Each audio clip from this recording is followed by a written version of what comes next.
Yeah, I'm so extra. Express myself, I'm next up. Yeah, one more you say. Coming up. Yeah. Come on. Yeah. Come up now. Come on. Stop me. Come on. You coming up. Well, hello, everyone. You are here for another hop series. We are on tonight. It's Tuesday. Happy Tuesday, everyone. I hope that you have had a very productive day. I know I have. I spent my day packing for my trip. So I've been doing a lot. Hey, Morgan, how are you? Good. How are you? How are you?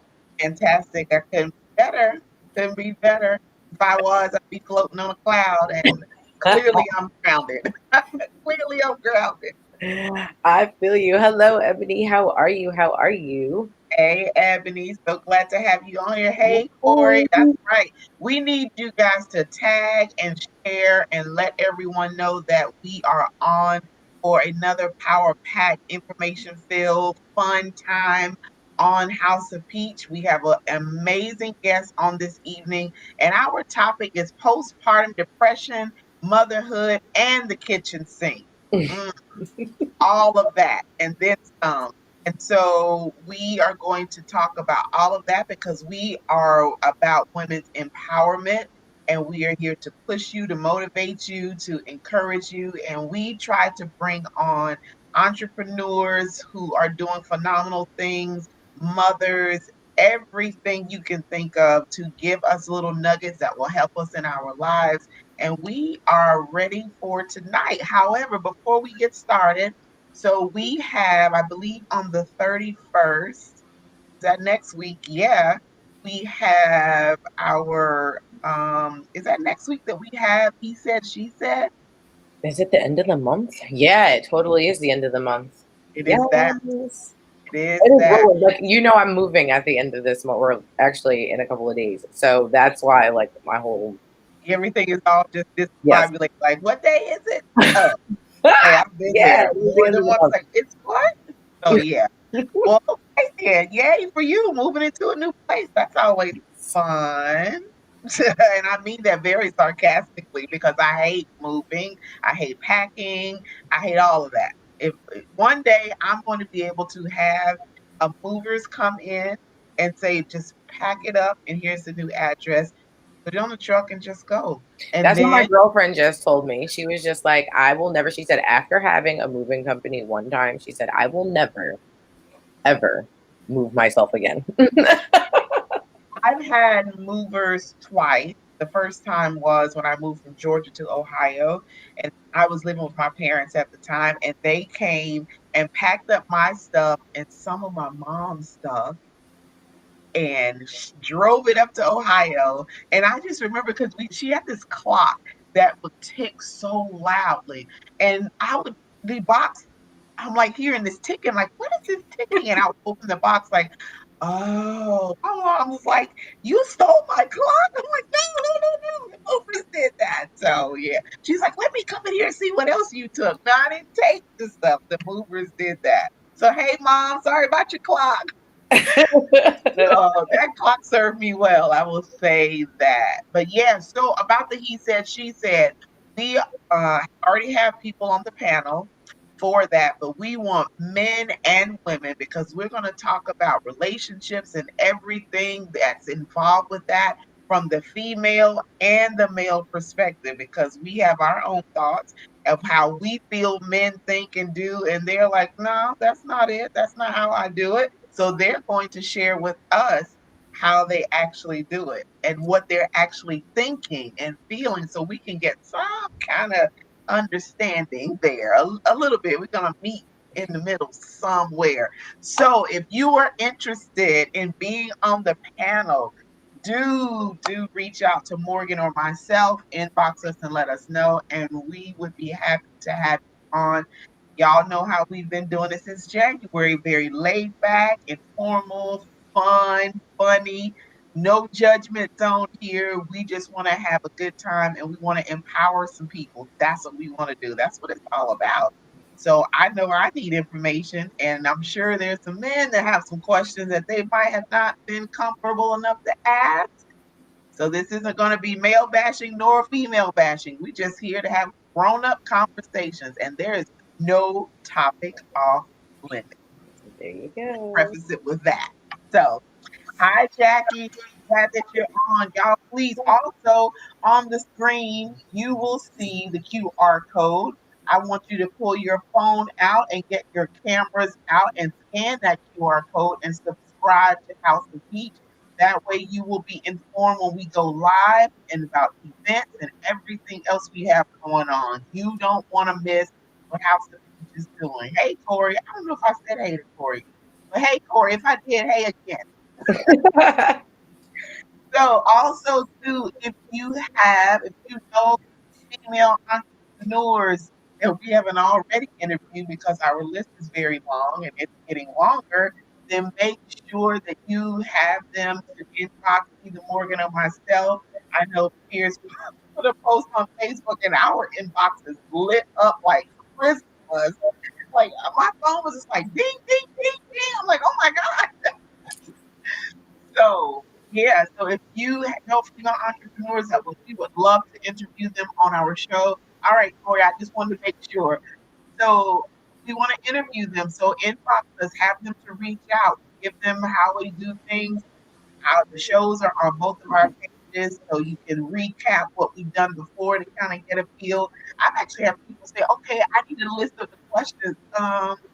No, we just ask general questions. It's not like it's so deep that you have to prepare for it like school. No, this is Yeah.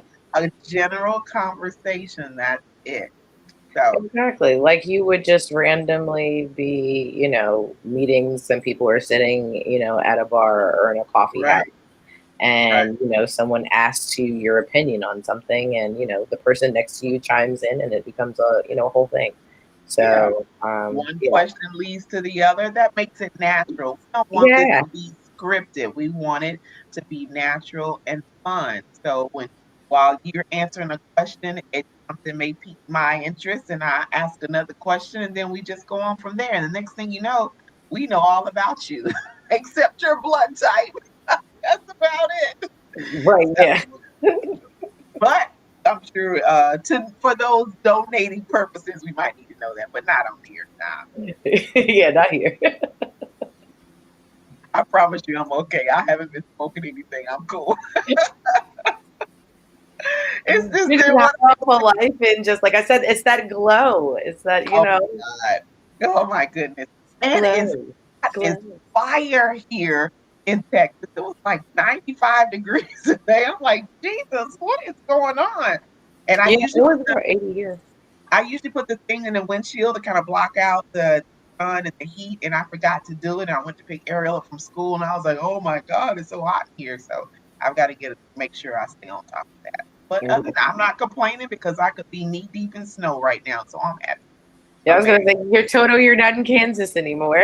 We're not in Kansas anymore. right, right. And I'm going to Chicago tomorrow, so I decided to check out how the weather would be, and it's going to be in the 60s. I'm like, no, no, I can't go from 80s and 90s down to 60s. So that changed everything that I was going to wear. Like, oh, I'm sad now, but that's okay. That's all right. I'll be back Sunday, so it's fine.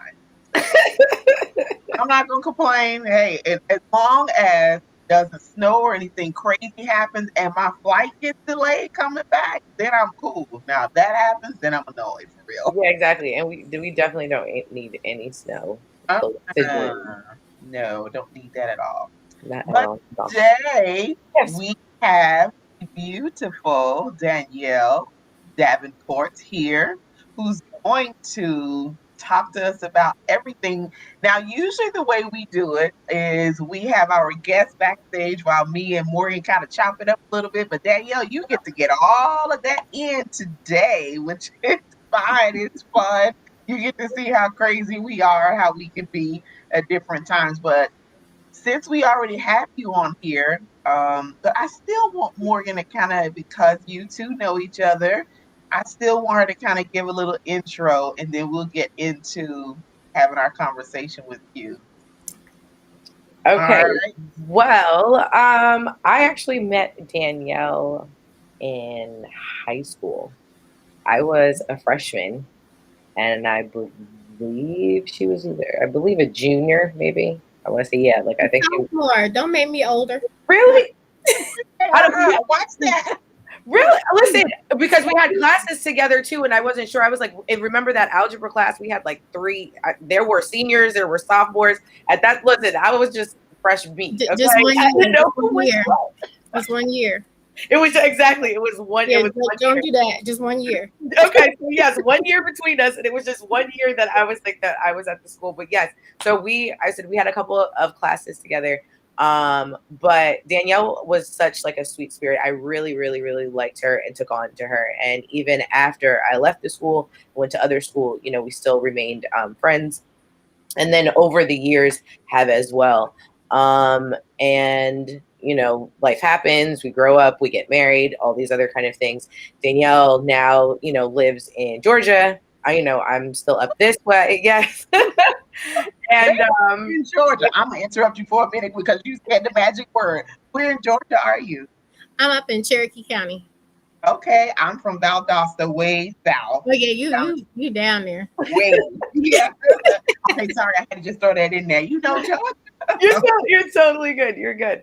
But yes, recently, I want to say most recently, Danielle had started a blog called One Spent Mom, and had sent out invites and stuff. As we start out ventures and things that we want. And I was like, oh, this is something that's fun. So I get in here, and it's like a really, really nice, cool, space. It's on Facebook, and there's different moms. So I invite some mom friends myself, and she provides this whole thing. And one day, I don't know what it was, but like I reached out to her, and I was dealing with postpartum depression.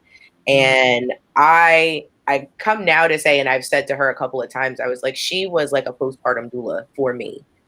And I didn't even know it. She was an amazing support system. She was the most, when I say a lesson on listening, like I don't think I've ever had anyone really listen and then also hear me the way that she did, and especially in a time that you really do need that. You're very, very vulnerable. But at the same time, she was able to share, with me things that she's experienced as well, and being a mom, because she's got children close to Noah's age, but then she also has one that's a little older than mine as well. And because she has boys, this is someone who I'm like, oh, okay, well, like she's got a couple of years on me as far as like kids or, certain experiences. Let me ask about this. And what does this look like? And when this happens, like, how exactly did you handle this? And being able to have a person that you can call and ask real personal and real questions about, have those kind of conversations, no judgment zone. And then also, like I said, be supported.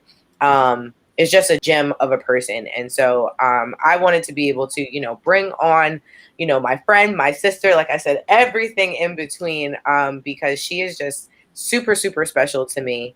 And I feel like in the time that, we have spent both back and forth, she's definitely has something to share.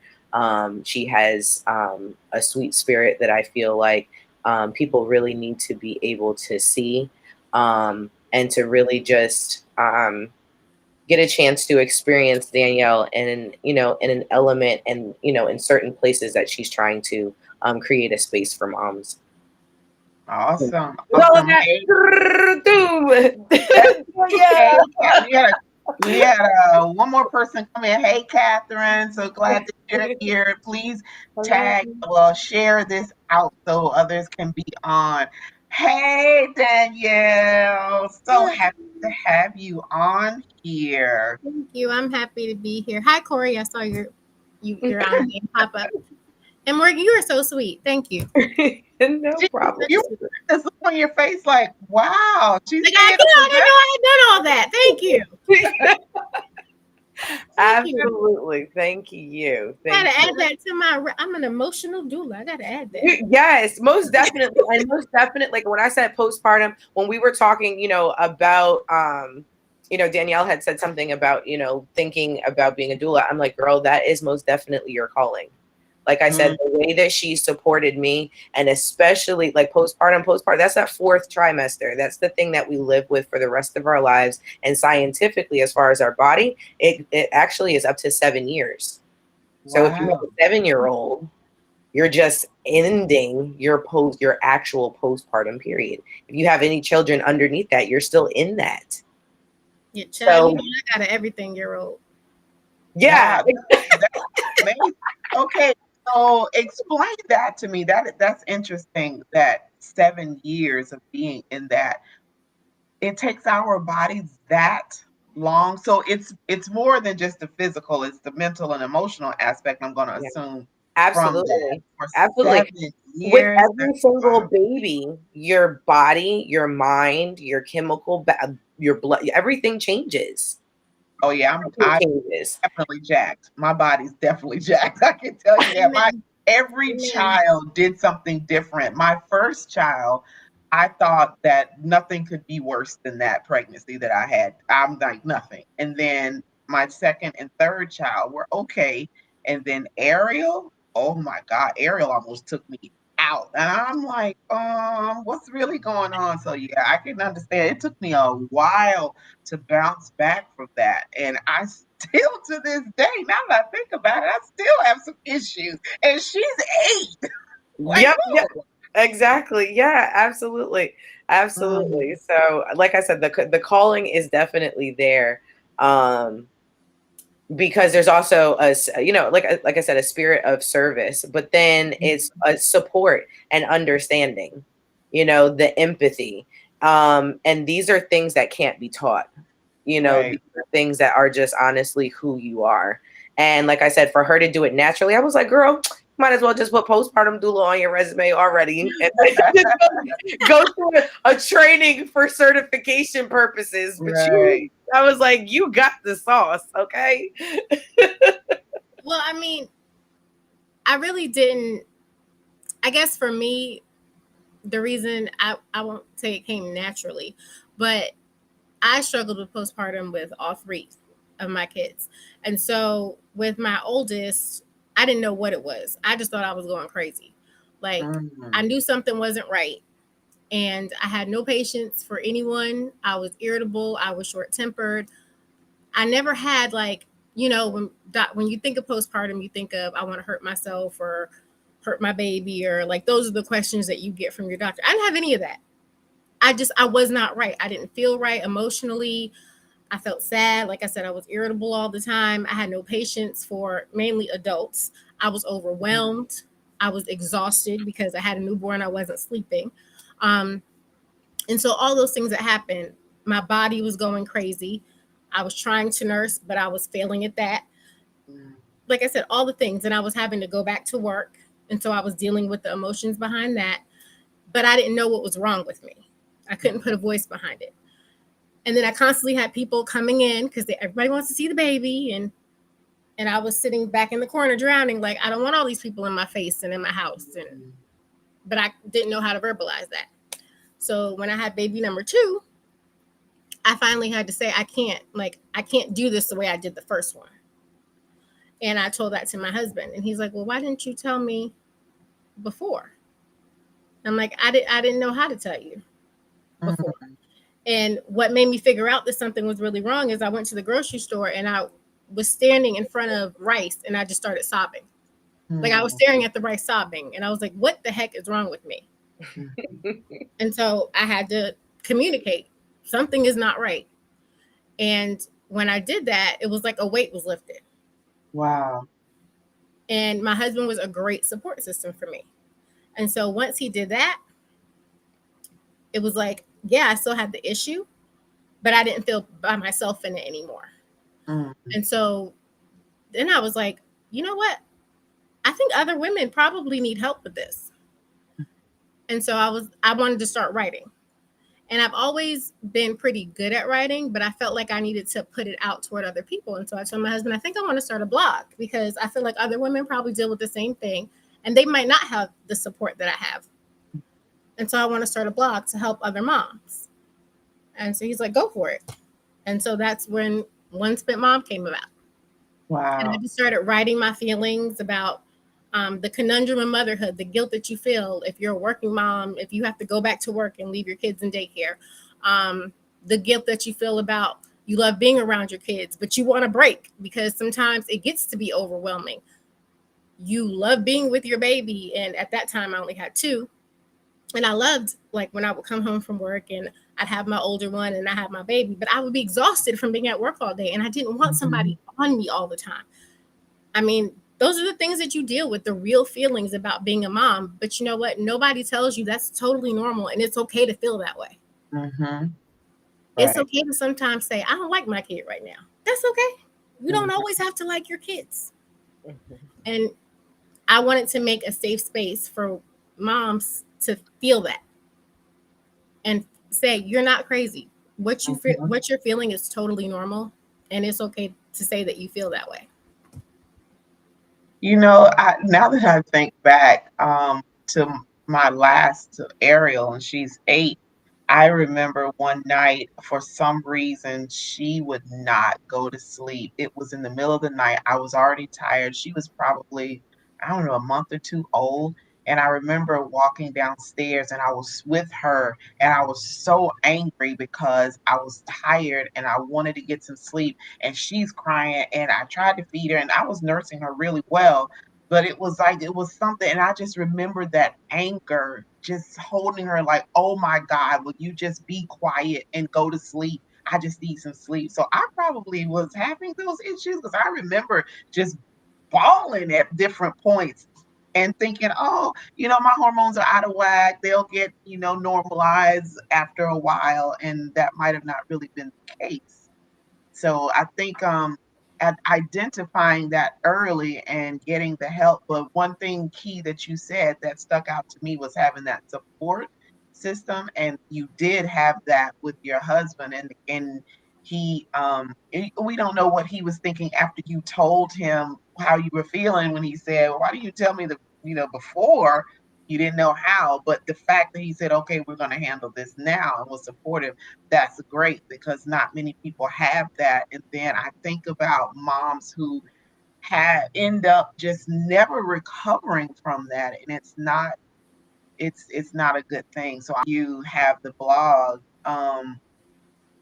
So Smack says, especially in Black families, they don't believe this exists. I think it's pride and not being educated about postpartum depression. Yeah, I agree with that 100%. What are your thoughts on that, Danielle? I definitely agree. It's funny you say that because my mom had just mentioned this to me a couple of weeks ago. I had said something to her about postpartum, and I just mentioned it. We were talking about something different. Someone else had a baby, and I mentioned postpartum and about how because when I dealt with it, such and such, and she goes, "You didn't have postpartum depression." I said, "Yeah, I did. I had it with all 3 of the kids." And she said, "I didn't know you had postpartum depression." I'm like, Mm, "Yeah, I did with all 3 of them." And I would bring up different examples. And she's like, "Oh, well, I didn't think that was postpartum." And that generation, they just didn't mhm. look at things like that and consider that as supposed. So that is exactly accurate Right, right. Yeah, because lack of education there. Yeah. exactly. And plus, I mean, she could have dealt with it and they just didn't know. For them, that Mhm. was normal. You just deal with stuff. Yeah. Well, I can also say that there was also a change that happened around the time that your mom or our moms were born. Because before that, we had midwives. There was postpartum care. Mm, Mm-hmm. And when the healthcare system came in and swept the midwives out of our communities and shuffled in that it's better to have the baby in the hospital. And now you know what I mean? And now it's, well, don't have this person come, don't have this person come, don't do this and don't do that and don't do that. Now we have created an actual postpartum issue that wasn't originally there. Or Mm, when it was there, it was able to be supported in a way that, we were able to, whether it was herbs, whether it was eating your placenta, whether it was, certain rituals, belly binding, whatever, like all of these different things that culminate into helping the whole, person heal, mhm. because the reality is you're a whole new person. Like you said, you had postpartum with all three of your babies, and each one of those scenarios was different. Yep. That's because each one of those babies brought in a completely different space, ushered in a completely different hormonal balance, all of these different things. And so, having to even navigate and to be able to say, okay, wait, this isn't like this last time, but I still know that something isn't right, at least from what my last normal was. You Mhm. have to be able to open up and say, hey, there's something wrong, or be able to at least recognize in self. And sometimes that self denial is it too. You know what I mean? Like, I don't want anything to be wrong, or, to have to admit that there's something wrong means that you're a failure. Or I know for me, I was scared that someone was going to take my kids. Mm. If I go get help, what happens to my baby? Because they're going to want to put me on medication. Now I can't breastfeed my child. Now my child has to have formula. I'm not going to go get help. Mm. Those are real. That's real. And you said something, Morgan, about how things were years ago when they took out the midwives. So women were getting the care and the attention that they needed. And then when healthcare came in, they just stripped all of that. So it wasn't broken. It didn't need to be fixed or changed. And so now you introduce all of this other stuff that's not working, definitely not working in our favor. And so Right. many women are suffering. But that how it trickles, that thought process, because I never would have thought I'm not going to get help because they're going to put me on medication, then I can't breastfeed, and then they're going to take my kids. Like all that stuff will literally drive someone crazy and make things worse and not better. Wow, that's so. When you started your blog, tell us about that process. I know you started. How was like that first week or first couple of episodes that you did? How was that? Well, I mean, I felt like I had a lot to say. So Mhm. it was mainly just me writing a lot of things. And then I felt like I needed to reach more people quicker. Because, I mean, you Mhm. can't, so many people aren't going to come to a website if they don't know about the website. And Mhm. so I started a Facebook page, Okay. and that got more traction. And then I felt like, well, people are coming to the page, but I kind of want something a little bit more intimate. And so that's when I started the Spent Moms Connection Group, which is Mm. a private group on Facebook. And it's only women allowed, and it's moms of every stage in life. So we have grandmothers in the group, we have moms of teenagers, moms of infants. As long as you're a mom, you can be in the group. Mhm. And basically, you can share whatever you want in that group. My motto is what happens in the group stays in the group. And sometimes I post personal stuff in there. And I don't care. It could be something as simple as I'm having a horrible day. My kids got on my last nerve. I don't like anybody in my house right now. That's it. That's the post. But Mm. sometimes you need a space to be able to say that. And I Right. wanted to make a space to say that. And so I started that group, I believe, maybe 3 years ago now. But it was shortly after the blog because I felt like me being able to write my feelings wasn't enough. I wanted to other women to be able to write back and write what they were feeling as well and express their feelings. So to me, that was equally as important. Mhm. And so that's when the connection group started. And I also wanted to be able to help to promote the other moms out there, like Morgan. And we had a few other moms that were doing really great things. And so the Spent Moms Connection Group definitely is the best place for things like that. Mhm. And so you still have your blog, you still are really active with that? I don't write as much anymore now. My kids are getting a little bit older. And so now that everybody's in school and I don't get time as much to write anymore, but I still Mhm. am very active on with everything with Facebook. Okay. So I limit everything to Facebook and some Instagram as well. Mhm. Yeah. So that's mainly where I primarily do all of my Spent Mom stuff right now. So I'm sure you've received a lot of messages about thanking you for starting that and making that space for them because that was so needed. Have you had any without giving out anything, very specific, any emergency situations where you've had to refer them out or help them get through something on a more personal level? Because I know you just never know what's going to be posted in there, but you want to make sure everyone is safe. Has it gotten that intense for you? I have had private messages that way. Um, Mhm, and I try to make sure that I have access to like websites because everybody obviously does not live in the same area. So I try mhm, to make sure I keep access to certain websites to where if somebody needs help, we can, direct them to the right place in their mhm. area because I'm not an expert. I'm just a mom that Right. wants to help other moms, but I don't want anybody to feel ashamed or embarrassed. If you need help at that level, get the help you need. And there's nothing wrong with saying, I need more help than this Yeah. because this is a Right. start and this is great. But if you need more than what I can offer you or the other moms in the group, then get the help you need because, like I said, there's nothing wrong. You don't need to be ashamed about that. Mhm. It's totally normal. We can't help what our bodies go through. Right. Right. And the best thing you can do is communicate it. Right. I wish I had had that kind of real support when 3 of my 4 kids were young, because I moved from Georgia to Ohio, and my son was 5 months, and then my daughter was 4, and the other one was 6, and we moved to a place we had no family, no friends, we knew no one, and I was breastfeeding my son.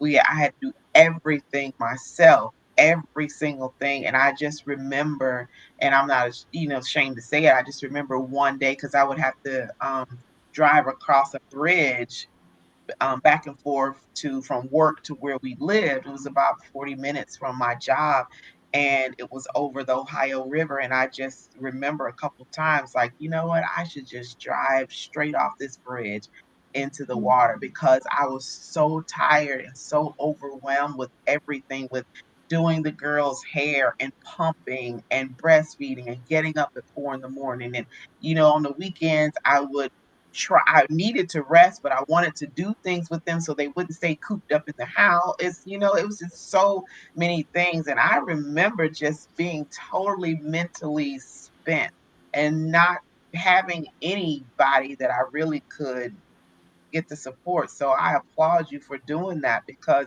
even now, in the way the world is now, it's just worse. It's harder now. And we really need that support. Women need that support, not only when the children or babies are little, but even as they get older, like, my kids are teenagers. Some of them I want to choke, like, oh my God, what's going on? I cannot. My son, I remember he was acting out and I put him out the house. I'm like, you got to go. He's like, what? I think he might have been, I don't know, 15 or 16. And he was just bawling, crying. He's like, Mom, you're putting me out. Yeah, you gotta go. You gotta go. His sister went and got him and he came back and he was all apologetic and I didn't have any more issues out of him because like, yeah, I am not doing this. You gotta go. So there's different Gotta stages of go. things. Yeah, it's like different stages and they do things but you still have to deal with that mental exhaustion, emotional exhaustion from the different stages of their lives, just like Mhm. You so do. yeah, yeah, You do. And it doesn't, I mean, just because your kids get older, it doesn't change. I mean, you still, like you said, you have your own exhaustion and your own things that you're trying to get done and you're trying to keep up with all of their stuff. And it's a lot. yeah. Like I was saying before, I have kids at all different stages. I have a teenager, so I totally get that because he will work my last. And then I have a 6-year old Mhm. and I have a 4-year old Okay. who is a girl, and she is the only girl, and she is the baby, Oh, and she's built different mhm, than the boys, mhm. and I was not ready. Yeah, I think there was really something in the water that year, Danielle. Like every 4-year-old I know, every mom says the same thing. Like, I don't know what we ate in that gestational period, but we birthed She some is different. no-limit soldiers, okay? Wow. She is different. So how do you balance everything that you have going on and then, your children at the different stages? Some we never know who's watching now or what moms will watch later that may not be connected with you as of yet, but they will after tonight about balancing that out because there's so much involved in it. And if they've dealt with postpartum or you haven't really gotten out of it and you have all these kids and you're working and you have a house and all of that, how do you balance that? What works for you? Prayer. um, I know, right? prayer. I got to Um, pray. right. I'm going to be perfectly honest with you. Most days I feel like I don't know what I'm doing. Just to be totally honest. Like, I still don't know what I'm doing. I tell my kids that. Mommy does not know what she's doing most days. Me and my husband will tell my oldest son sometimes, you were the experiment. You are the guinea pig. We have never had a kid your age before. So what we do with you, we're figuring it out. So by the time they get there, we'll know what to do and what not to do. So most days I'm just winging it. But my husband has taught me to calendar everything because I cannot rely on my memory because I don't remember anything. So I have to calendar everything. I have to set reminders, which I'm learning to do better because I'm still not great at it. But basically, I live on a calendar because I have to keep everything scheduled because they are at different stages and they have, their extracurricular activities and one is here and one is there. And I work a little bit too. So, trying to figure out everybody's everything to keep them on a schedule. So, I mean, it is a lot, but everything manages to get done. But honestly, I mean, you have to try to figure out what works for you. And for me, I have to have everything kind of written out. So Yeah. between my reminders and Google Calendar, and like I said, that's a shout out to my husband because I was not always disorganized, and I'm still a work in progress in that vein. Right, right. Trial and error. That's man, I've lived by that. Like, okay, let me try this. And then no, this isn't working. So let me try something else. And then just saying this is not working. I'm not okay. Okay, let me figure this out. Let me go at it another way, come at it from another direction. Because like you said, we weren't given manuals when we had kids. Like, here, No, read this. This is gonna tell you everything you need to know, and it would have been a lie because all kids are different. All of them. You're talking about your youngest, she's 4 and girl. My youngest is a girl, and she's from the other three, it's like night and day. Like, they are a lot alike. They have their own personalities, but how she is, it's like, oh my God, who are you? Where did you come from? Like, you what? exactly. So every day is something new. Like, oh God, I can't. And so my cousin here, she just looks at me. I'm like, I just no. I don't know what to say. Let me just go over here and sit down because I can't. I can't deal with that right now. Yeah, But two, I get it. just yeah. Go ahead, Morgan. I was gonna say, talk about how the different stages, like you said, it's, you've got to calendar things out and, you're shuffling them here and there. But how has your husband seen the different stages? Because, dads, they take on a completely different role. Oh, So yeah. how does, your husband insert himself into different things? Because I know he's very involved. So like, how do you guys work that out? And even co-parenting, like, even like, let's say, this one wants to do something and you feel like he should be able to, but he's like, yeah, no. Like, how do you guys, even deal with something like that? Well, I have to say, my husband he's great. Like, he does not miss anything. Like, he's at everything. He coaches basketball. He coached football. Like, he's there. My daughter dances. He goes to ballet practice. Like, he's there for everything. And if he can't go to ballet, he'll tell her daddy has to do such and such. And my daughter's love language is stuff. Like she likes gifts. So if he can't go to ballet, she's like, okay, are you going to buy me something? Oh, wow. That's funny. It doesn't matter what it is. It could be something from the Dollar Tree. Okay. She don't care. She just wants something. All right. And he's like, okay, yeah, fine. She's like, okay, she don't care. But he's very present, is my point. So we always manage to work it out.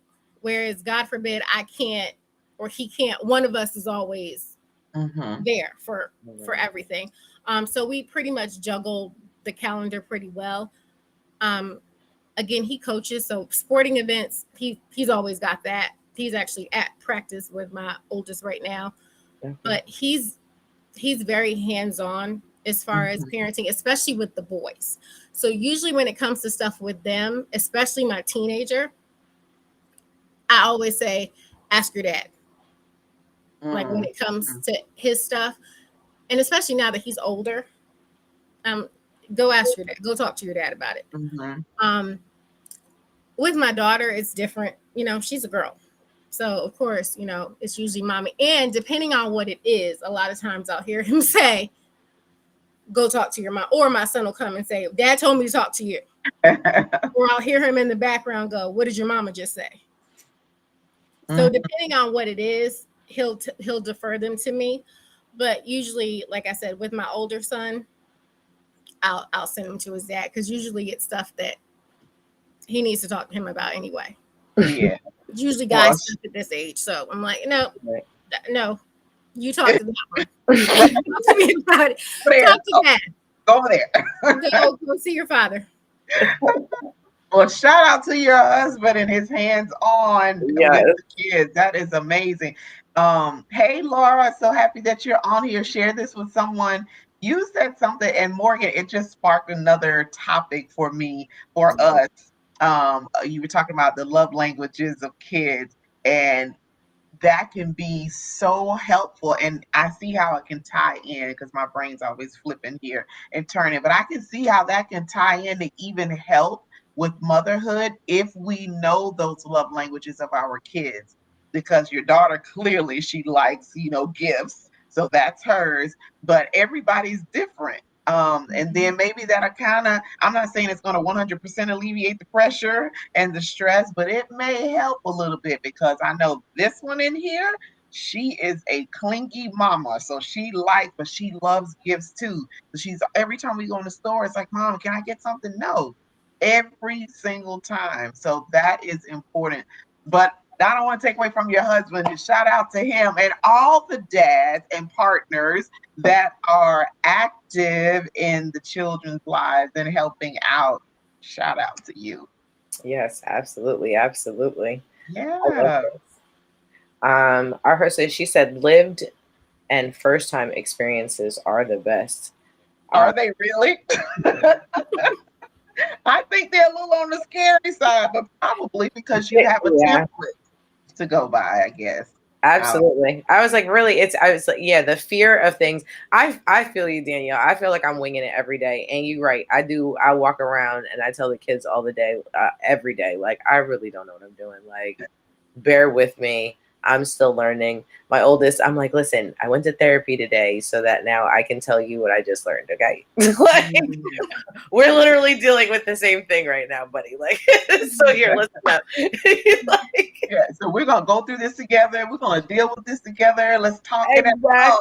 Exactly. So, I mean, I sometimes like being a mother or even a parent is not really even about authority. It is knowing your child's love language. It is being able to get down on their level. And for some of us, like, I honestly can remember when I was 12. It was a while ago, but I can remember when I was 12. I can remember when I was 13. And I can remember feeling the way that he feels when he tells me certain things. Like, you know what I mean? He's at school and, something happened. He's like, this is how it made me feel. And I'm like, wow.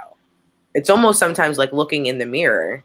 Wow. Because, you feel, the pain of, being a mom and like, dang, my baby's hurting. But then it's like, I know exactly what he's feeling because I've experienced that.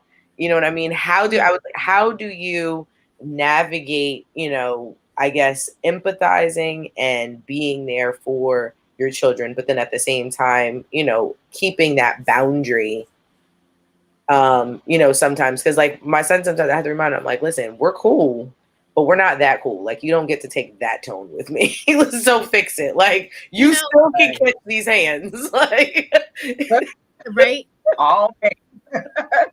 Rated E for everyone. It's hard because, like, especially with my older one, like, he never like really gets out of pocket with me because he knows his dad will lay him out. Like, he doesn't really, but like, I want him to be open enough to tell me stuff, especially at his age and with girls and stuff. Like, I want us to be able to have that open dialogue.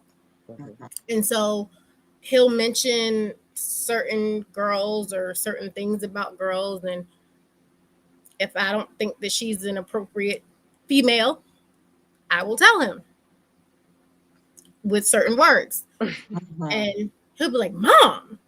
And I'm like, hey, you know what that is. You're old enough. Whatever. Right. But I mean, with my younger two, obviously, it's a little bit different. But it is hard because it's like, at the end of the day, they're still your babies. And so you still have that like protective instinct. And so it does bother you when things bother them, because your natural instinct is to want to protect them and fix it. But you have to teach them how to fix it for themselves. Right. So I still struggle with that. Like, how do I show them how to navigate through this without just going in and fixing it for them? Right. Because, especially like somebody's picking on your kid or whatever, like, I have to struggle with, no, Danielle, you cannot go and fight another child. Like, because I want to. That was me like 2 days ago. Yeah. Like last week. Like, that's I was like, I fight children. Come on. Being real, like my 6-year-old, oh my gosh, he is so sweet and yummy, and that is my baby, because like I had trouble getting pregnant the second time. My oldest is 14, my middle is 6. That was not planned. That was not on purpose. We tried for 4 years. That is my miracle baby right there. When I tell you miracle, like literally, we went up for prayer finally after 4 years. And we told one of the elders at the church we were at the time what was going on. He prayed over us, told us to find scriptures about fertility and put them in our room. We did that. And exactly 4 weeks later, I was pregnant. Okay. Oh, wow. That's my miracle. So when I tell you, we don't play about that one. Yeah. That boy squeezed hard. My husband's like, what's wrong with him? Like that, we're extra over that one. So if he says somebody picked on him on the bus, I'm ready to get on the bus. Okay. He only in kindergarten. So I'm ready to take out somebody's kindergartner. So it's hard, like, finding that balance. But then you can't fix all their problems for them. Yeah. So, and then we have to teach them at some point. We have to start teaching them some independence, and it's hard to pull back. It is, because you are so accustomed to doing everything, and now it's like, oh yeah, I might want to let you do that. But for me, it's having the patience to let them learn to do that instead of just saying, just move, I'll do it. No, just stand back and just let them figure it out and maneuver it, and just stand there. And that's hard for me. Which is hard. Because we want it'd be quicker if we do it. Right. Absolutely. Quicker and less messy and all of that if we just do it. Right. Yeah, as I'm standing there watching you spill the flour all over the floor, like, oh my God. Well, God definitely wrote, like, I'm going to give Morgan a real big lesson when he gave me Noah. Because, like, I don't have any choice but to let him do. Like, that's not a child who allows you to do anything for. Like, when I say temper tantrum, if you don't want a temper tantrum, just let him figure it out. Yeah, I was like, the moment you start stepping in, and my oldest is very giving. He's very doting. He's very, here, let me help you. Sometimes overly conscientious. So I'm like, Just leave him. Let him do it. Just Let leave him, please. Oh my goodness. Wow. So yes, Motherhood. The stories we share. The exactly. Exactly. What advice do you have for a new mother that does not have a support system? That's a good one. I would definitely say join the Spit Moms Connection group for one, because you will find lots of moms like myself, Morgan. There are other great women in there that would be more than happy to support you and help you get through what you're dealing with. Definitely, if you have friends that you can talk to, look for support groups in your area. Almost every major city has a mother's group. So go online and just look for groups in where you live. Because even if you don't personally know someone, there are places out there that you can go and meet people that are going through the same exact things you're going through. Mhm. But you are not alone. That's the most important thing you need to know. You are not by yourself. I think you just need to connect with Danielle and let her help you. Let her get you where you need to be in your respective city, because yeah, absolutely. You have that, and I agree with Morgan. You have that heart because you understand, and it's good. Like I think Smack said about being life and experience are the best teachers, because now that you've gone through all that you have with your 3 kids, now you can help other mothers who may not have the support. They don't know where to go, so they can come to One Spent Mom. Is that One Spent Mother? One Spent Mom is One Spent Mom. yes, that's the Facebook page is One Spent Mhm. Mom, and then the group is called the Spent Moms Connection Group. There you are. Y'all heard it from her yourself. That way you can join. So yeah, absolutely. I just wish, I don't want to turn back the hands of time, but going forward, well, I'm not having any more kids, so I don't have to worry about that ever again. But for those that will, yeah, no, I'm good and done. No, but definitely jump in the group, because listen, with Danielle sometimes pops in there with these videos, and I'm telling you, sometimes it's like exactly what you need, whether it's like a pick me up, like affirmation, or her just being real, having a real mom moment, and you are like busted over sideways, like, yo, I feel so much right now. Yeah. And Oh, it's trust me, I'm going to join. I am. That one is so necessary. And they're gonna send me, yeah. I am wanting to get this girl today. Somebody better help me. Hey, Exactly. Star, I And see listen, you on here. there are people who will literally comment back like, yes, and that's the great. You can put her in a box and eat and like it's Yes, that's the great part. Like different people that don't know you will be commenting like, "Same girl, same," and they will share exactly. your We'll sell story. her on Etsy. Like exactly. We'll be Yes. exactly.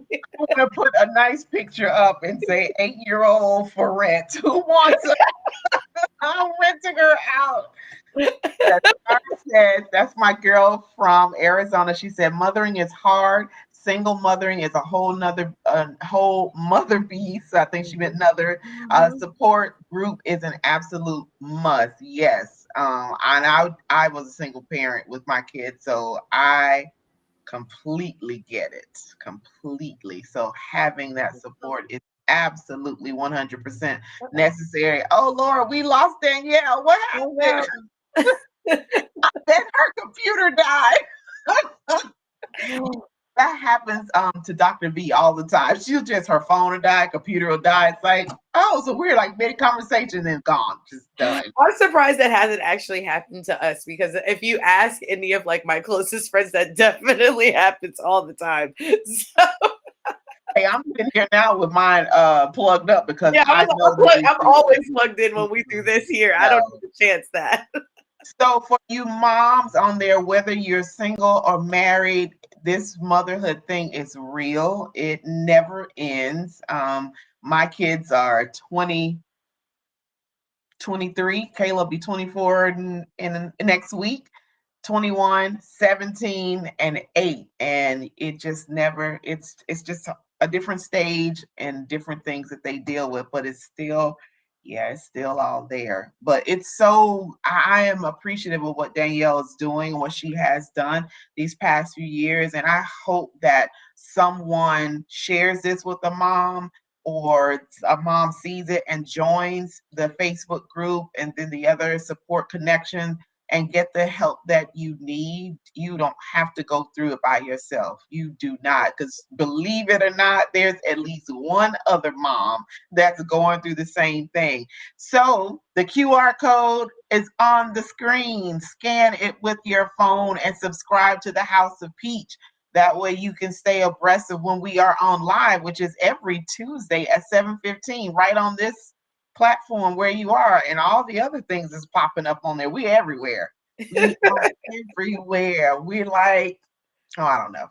Exactly. Corey says hers are 40, 36, 32, and 16. Oh, yeah, that's right. She is all boys. Like, Oh, boys. no power to you. Okay, yeah, Corey, you and I, we definitely need to talk, because You are the goat.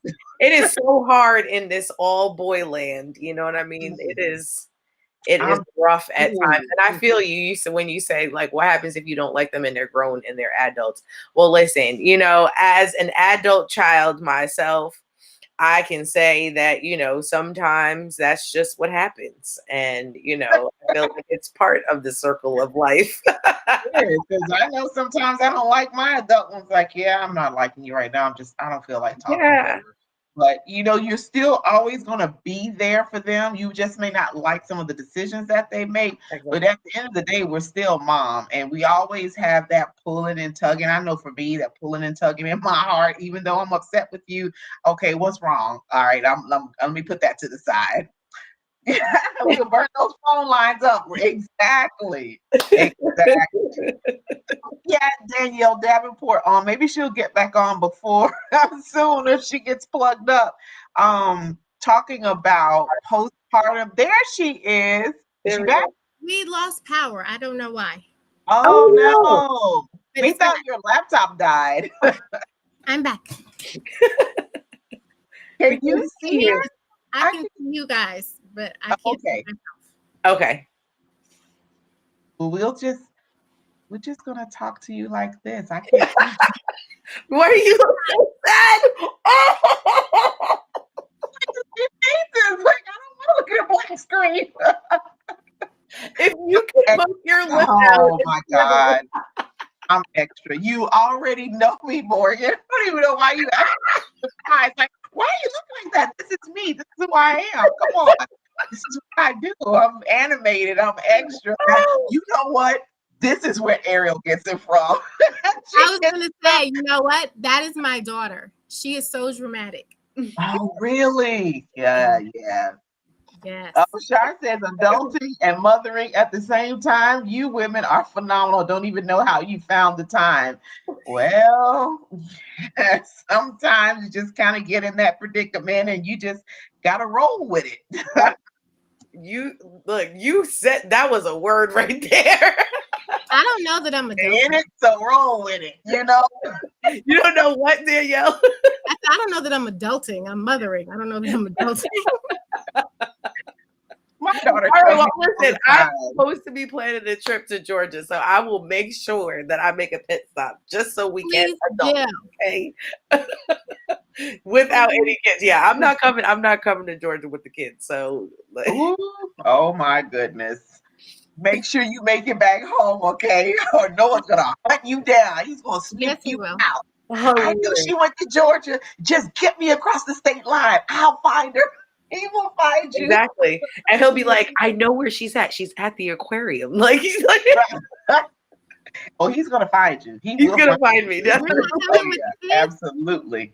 Yeah. Corey says she'll give both kidneys to her kids and need one, but to be a mother is not for the faint at heart, for sure. Hats off to all the dedicated mothers. That's right. It is not.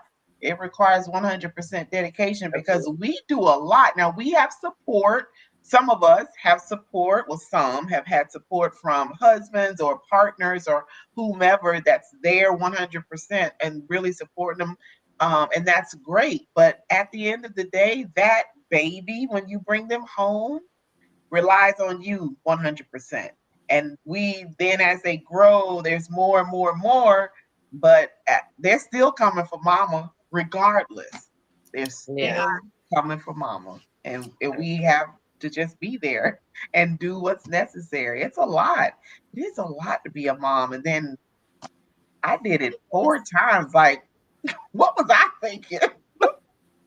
I think we've all had that thought at some Yes. point in time, but Oh, hopefully the goal is to, on the other end of things, when we have allowed them to blossom into who Yeah. they're supposed to be, we are like, well done, God, and thank you very much. Yeah, yeah. Pat yourself on the back, you know. Yeah, I'm seeing that with the older three because when I left New Jersey coming here, all they had was me, and so I was their safety net. If anything happened, mom was there, and so now I have been removed from the equation. I'm here, and they're having to stand on their own feet.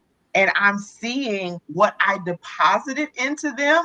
And I was like, oh my God. And I just constantly have been telling them since I've been here, I'm so proud of you. You're doing so well. Like we have my daughters, they have their own place. My oldest has 2 kids and she's working. She's tired and exhausted, but she's taking care of them. I'm proud of her. My son, he graduates in a couple of weeks from high school and hasn't given me any issues where I've had to go get him out of jail, any of that. So it's like I see what I taught them and how it was and how it works. So now I'm like, oh, I'm just gonna stand back and watch y'all go. Yay!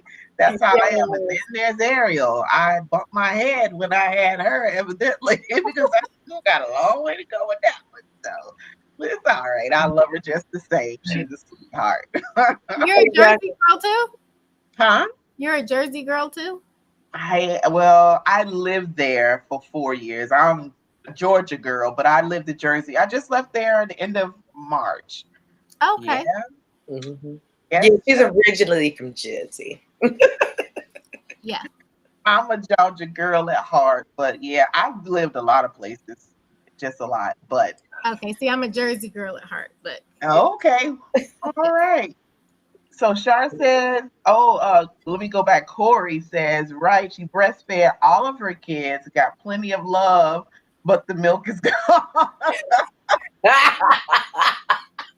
but you know, it's so funny you say that because I breastfed my last 2. I tried with my oldest and it did not work out. And I did with my middle one. My middle one and my youngest are 21 months apart. I literally breastfed him until I went to the hospital to have my daughter. Oh wow! I breastfed my daughter until she was 2.5. None of the ones that I did breastfeed, they didn't. Ariel, my youngest, was the only one that breastfed up until she was 1. The other ones, they were like, after a few months, they're like, I'm done. I'm like, wait a minute, what's going on? But I was like, he was the first one. And that's what made me think about the postpartum because I remember being in the hospital and the lactation consultant coming in and trying to show me how to get her latched. And I don't feel like she gave me enough support with making sure that I knew what I was doing. So I remember being at home and trying to breastfeed her and it wasn't working. I remember crying and crying. And then when my milk came in, it's like, okay, what do I do? And I wasn't calm enough to think, just pick her up and try to get her latched. I'm like, I got to do something about this because my milk has come in and I got to put her on formula instead. And I didn't have that support to say, here, let me try to help you do that. And so I'm crying because I want to breastfeed my baby and I can't. And I'm out here looking around like, is anybody can help me? No, there was nobody. So that's really difficult to deal with. Yeah. Yeah. Well, I mean, well, it was mainly a comfort for her at that point. Like she did it at night to go to sleep. But to this day, she will, because by that age, she was calling my chest night because she only did it at night to go to sleep. Mm-hmm. So to this day, she still calls my breast night. Wow. She'll say, Mommy, is all the night gone? And I'm like, yes, because you drank it all. I told you, night water. The night is gone. Like, that is gone. She's 4, you said? She's 4, and every now and Oh, then, wow. if That she is like, if she funny. walks in my bathroom and I'm getting out the shower, she'll go, "Mommy, all the night is like, yes, it's gone. Wow. Drink it Wow. off. It's gone." Says her second born turns 29 today, and I know all her kids, and to see these numbers is baffling to me. And she has a set of twins. They turn 21 tomorrow. Just found out that her son, because she only has one, has been skydiving. She said it scares me to watch the growth. Yeah, Yeah. Oh wow. they- but you raised them. You did a phenomenal job with your kids, Char. I just want you to know that you did amazing. I watched those kids grow, and you did great with You them. got to trust in what you're putting in. You know what I mean? Absolutely. If you really are about the job and Yeah. you really are about your children and trying to cultivate and help them grow into whom they're supposed to be, like, of course it's going to be scary, but it's one of those things, like when you watch them finally get those steps in and you don't have to catch them, and you're like, oh my gosh, like you got it, like this, that is like the most exciting thing. Like, I cannot wait to get to that point. Well, I mean, obviously in stages you get excited about the different growth and stuff, but I feel like once you get to that adult age, and now it's like, the input that you're putting in is different now. You know what I mean? A lot of certain things, hopefully you would have gotten that in before they're 18 and they start to really venture out a little bit more. But to be able to, see the fruits of your labor is, I think the most rewarding thing about, about motherhood. Yeah. Definitely. I started practicing before I left Jersey coming here of not giving the answer, telling them what they should do. And my oldest daughter, she was going between like a couple of places to move into. And so she's like, well, which one should I take?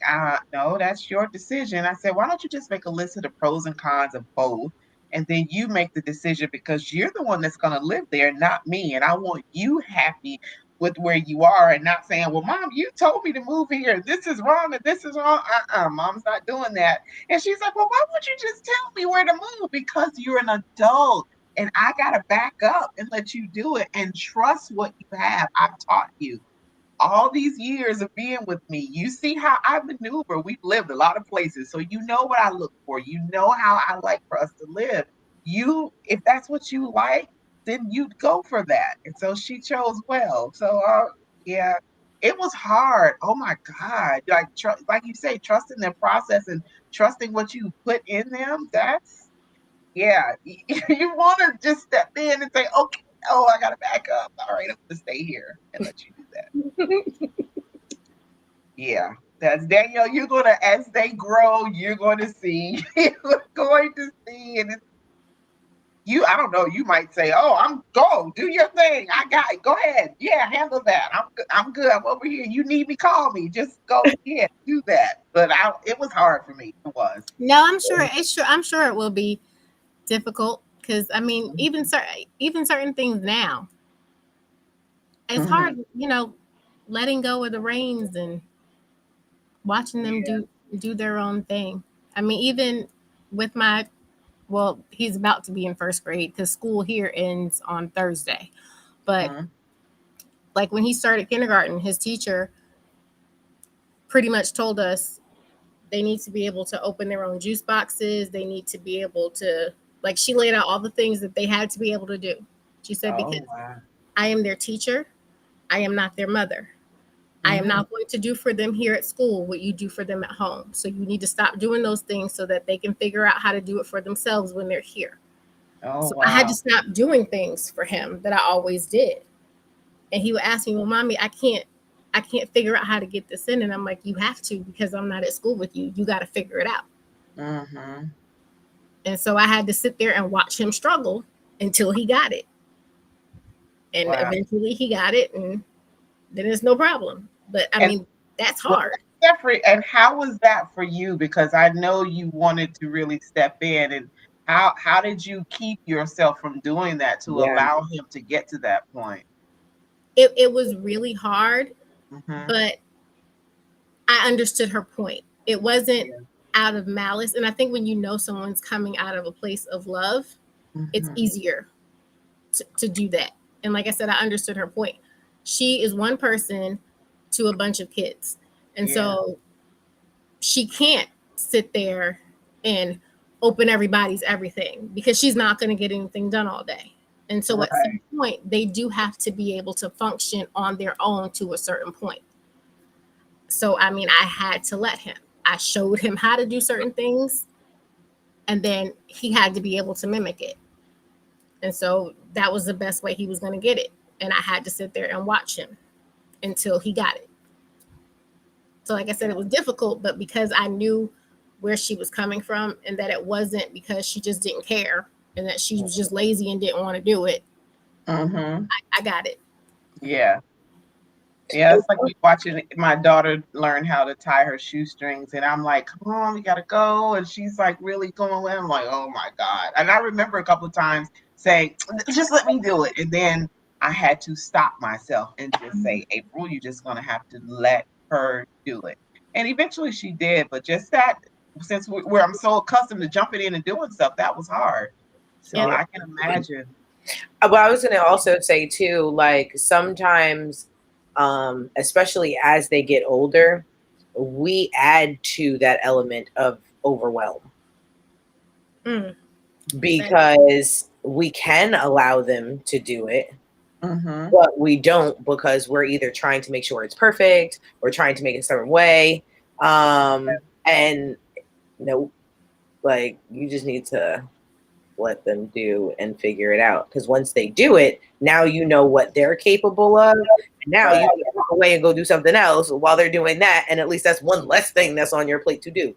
You know what I mean? That's what I have to keep telling myself, and that's something that helps me, especially when I get to a place where I'm like, okay, fine, just let me do it. And it doesn't matter whether it's the almost 13-year-old or it's the 4-year-old. It doesn't matter. Sometimes it's just like, I need it done now.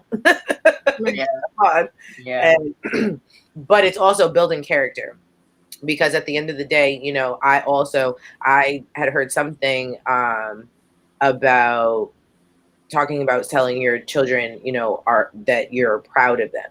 That's a great thing, but you should be more asking them, are they proud of themselves? Especially when they do something and they accomplish something. So, Noah will do something really well and he'd be like, are you proud of me? And I just realized that like he is attaching his self-worth to whether or not I am proud of him. I need him and what he's done and the effort he's put in for him to be proud of it. If he is proud of his outcome, then he's more likely to actually do his best than to be trying to do something for me. Right. Good. Yeah, that's good. That is good. Yeah. Yeah, that's Ariel too. She's always asking me that question when she does something. Are you proud of me? Are you happy with me? And it's like, yeah, I am, but are you happy? Like she just yesterday she wanted to wear her hair some kind of crazy way, and I would not have done it that way, but that's what she wanted. And so she asked me, she said, do you like my hair? I said, well, it's a little different than what I would do, but it doesn't matter what anybody else says. Are you happy with it? If you look in the mirror and you like it, that's all that matters. I said, it's like people that wear, different kinds of clothes. If they're happy in it, that's all that matters. You have to be happy. And it doesn't matter what they say. And if they have something to say, then you say, well, I like it, and that's all that matters, and leave it alone and move on. So, I asked her if she understood, and she does. She's very intelligent for her age, so she got it. So, yeah. So, Shar said, doing the process is not easy, easier said than done, but reaping it, baby, y'all gonna love it. Yeah, because I know you're seeing that now with yours. It was great. It was great. Hey, Peach, you probably made it in. She said she was raised to be proud of her own accomplishments. It's great. You won't become an attention seeking adult. Absolutely. I grew up like that, a people pleaser, wanting to please everyone. And that made me, I needed that validation for my own self worth. And if I didn't get that validation, then I wasn't worthy. And I had to realize you are your own person. You don't have to please people. Are you happy? You're pleasing them, but are you happy? And I wasn't. So now I don't do that anymore. No, it is all about me. If I'm happy, if I like it, then if you don't like it, oh well. So There you So go. go to, oh, I'm sorry. Go ahead, Daniel. No, I was just agreeing with you. Yeah, yeah. So go to the Facebook page, One Cent Mom, and join. You don't have to have little ones. It's mom of all ages. Daniel said earlier that there are grandmothers in there, and I can't believe I'm a grandmother. Oh my God. I don't even use that term. I'm a Mimi, but My everyone's like, mom is a Mimi. My mom is a Mimi. hey, I don't want that grandmother term associated with, but everyone does it just to get on my nerves. Like, come on, really? So join One Spent Mom. I know that when we get off here that I am going to go and join myself because I'm not out, I'm not done yet. I still have one left to deal with, and she may take the cake right there. So that's right, Shar. If mama ain't happy, ain't nobody happy. Right. Mm, that is very true.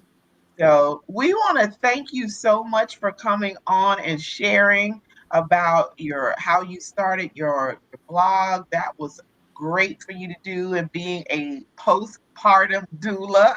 I like that. I like that a lot because yeah, they need the help in active labor and during the antepartum care and then definitely postpartum as well. So I appreciate you taking time out of your schedule to come and talk about motherhood and balancing it all and postpartum depression and how you dealt with that and was able to maneuver it to still be good to yourself and your children as well.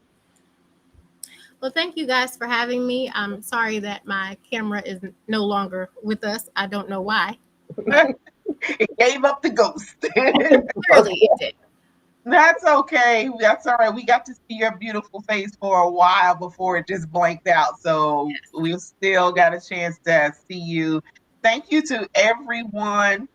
Shar said we're gonna have to work out together. Body gospel. I know, right? I still have that set. So we had a church in Arizona, and Shar was a member of our church, and the women in the church started this working out together. And when I tell you, we got down some sides, like we were going hard. And Body Gospel, it was one of the video sets that we did. I love it. You're still the GOAT. Video now. Oh, thanks, baby. I love you so much. I do. Thank y'all for joining us today. Next week is our He Said, She Said panel. If you are interested in being on the panel, don't worry. It's not going to be it's like this, laid back. We're going to talk about relationship with men and women, and we're going to have male and female perspective. And I have a good friend of mine, I'm not going to call his name out and have him be like, oh my God, she said my name. He's going to be on and he's already nervous. I'm like, don't be. But he's doing some great things too. But I would love to have a good mix of men and women to come on that we can discuss and we can just kind of chop it up about relationship and the men's perspective, and we can talk from the women's perspective and come to a happy medium where we have an understanding or clearer understanding on each other and communication and all of that. So that's going to be great. We're going to have that I'm once a excited. month.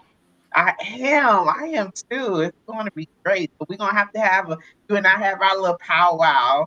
Yeah. And make sure we have everything together for that. It's a safe place. No topic is off limits. Just know that no topic is off limits. So join us next week on next Tuesday at 7:15 on all these platforms. You just said the name you wasn't gonna say. What I say? What name did I say?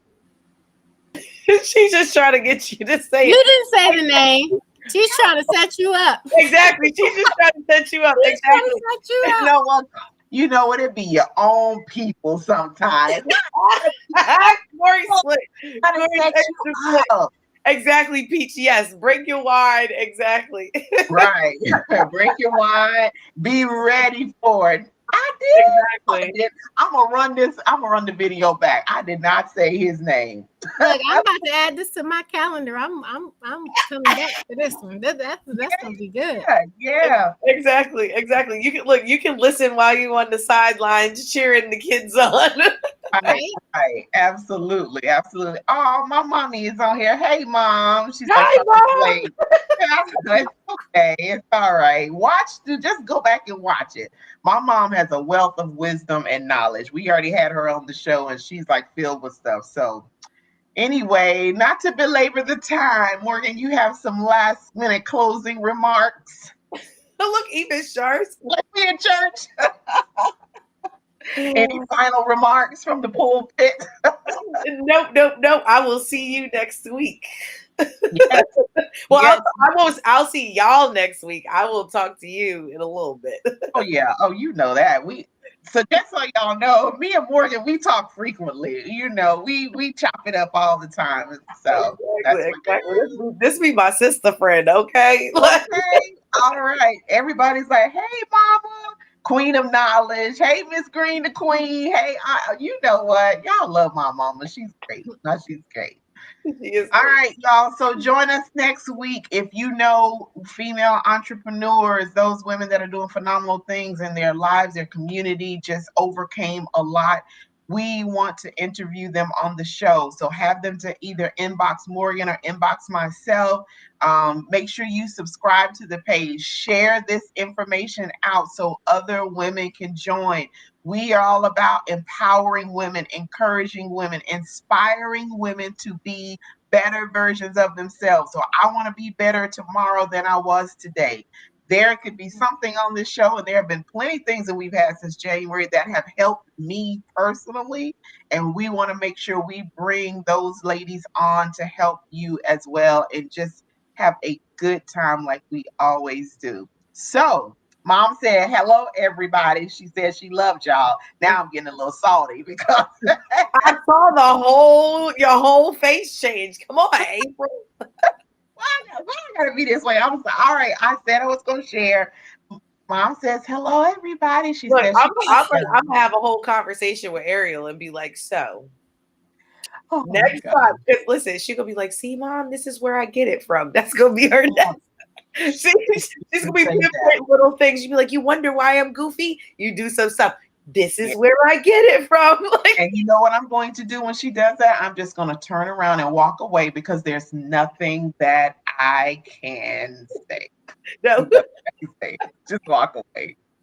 All right, y'all. Have a phenomenal evening and the rest of your week. Y'all keep me and Ariel in prayer. We will be flying from San Antonio on our way to Chicago tomorrow, and she will be in Ohio for the summer, and I'll be there for a conference, and then I'll be back. So keep us in prayer, and we will see you all next Tuesday at 7:15. See y'all later. Bye.